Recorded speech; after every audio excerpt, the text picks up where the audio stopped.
If you're a maker, you've probably had that dream, right? You build this amazing static creation and you think, man, this would be so cool if it could move. But as a lot of us find out, that leap from a blinking light to a spinning motor, well, it can be a bit tricky. And sometimes it can even end with a little puff of that dreaded magic smoke. And that brings us to Stefano. He's a maker just like us who ran into some trouble and hit the Arduino forums. And what I love about his post is he wasn't just looking for a quick fix. He really wanted to get to the bottom of why his project failed. So today, we're going to follow his journey from a fried chip to a fully working project, because it's the perfect roadmap for anyone who wants to get things moving with an Arduino. Okay, so take a look at this. This is where Stefano started. His goal was pretty simple. He just wanted to use his Arduino to control the speed of a big industrial fan. I mean, on the surface, it looks kind of straightforward, right? But hiding in this very schematic is a huge, fundamental mistake that a ton of beginners make, and it's exactly what led to his fried component. So let's start right where Stefano did, with a problem. His experience and that little fried chip teaches us some really powerful lessons about electronics. It's the perfect place for us to kick things off. This really is the big question, isn't it? I mean, an Arduino pin has no problem lighting up an LED, so why can't it spin a motor? It feels like it should work, but let me tell you, trying this is probably one of the fastest ways to kill your Arduino board for good. And the reason why all comes down to a massive, massive mismatch in power. And that leads us straight to the Arduino's big power problem. You've got to think of your Arduino as the brains of the whole operation. It's super smart, right? But it's just not built for heavy lifting. Motors, on the other hand, they're all about brute strength. And here's what that mismatch looks like in actual numbers. An Arduino's digital pin, it can safely push out maybe 20 up to 40 milliamps of current. That's perfect for something small like an LED. But even a tiny DC motor, that thing is thirsty. It needs over 500 milliamps just to wake up. It's kind of like trying to start your car with a couple of AA batteries. You're asking for way, way more juice than the source can possibly give. So we need a go-between, a middleman. And that's exactly where a motor driver comes in. Think of it this way. It listens to the quiet, low-power commands from the Arduino, and then it uses those commands to switch on a completely separate, high-power source for the motor. This lets the brain give all the orders without having to do any of the actual heavy lifting itself. But, just giving the motor enough power is only step one. Now, how do we actually control its speed? We don't want it to be just on or off. We want to be able to dial it in, from a super slow crawl all the way up to full blast. How in the world do we do that with a digital signal? Well, the answer is this really clever trick called pulse width modulation, or PWM for short.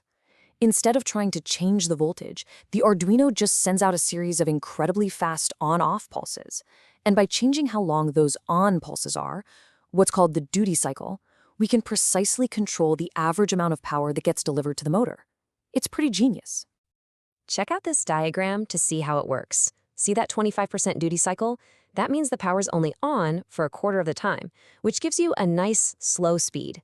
But crank it up to 75%, and now it's on for most of the time, giving you a much higher speed. The Arduino can vary this duty cycle from 0 all the way to 100%, giving you this really smooth, fine-tuned control over your motor. If this whole PWM thing still feels a little abstract, just think about dimming an LED with your Arduino. That's PWM.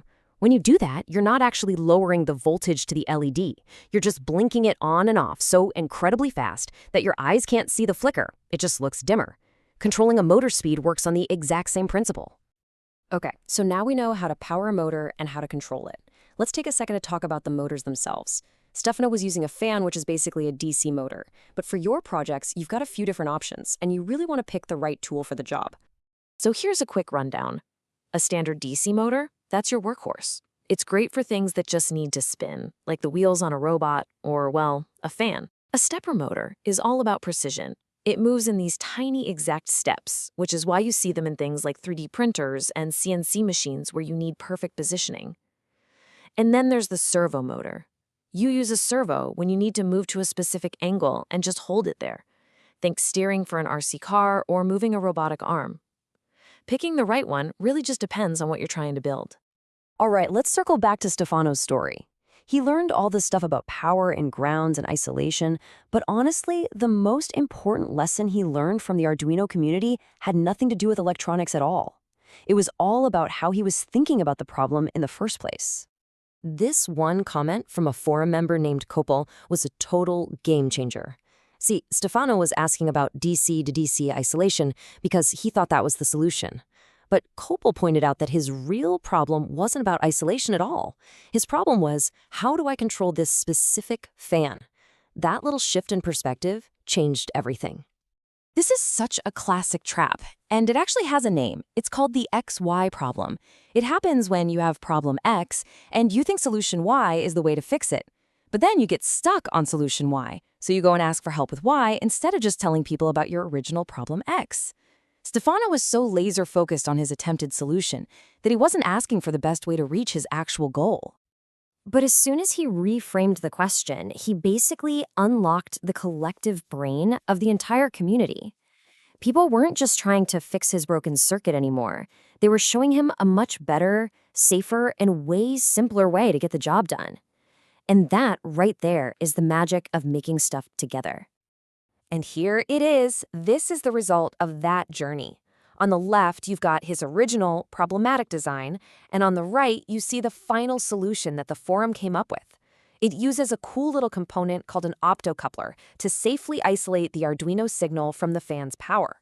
It's just a much more elegant and robust way to do it.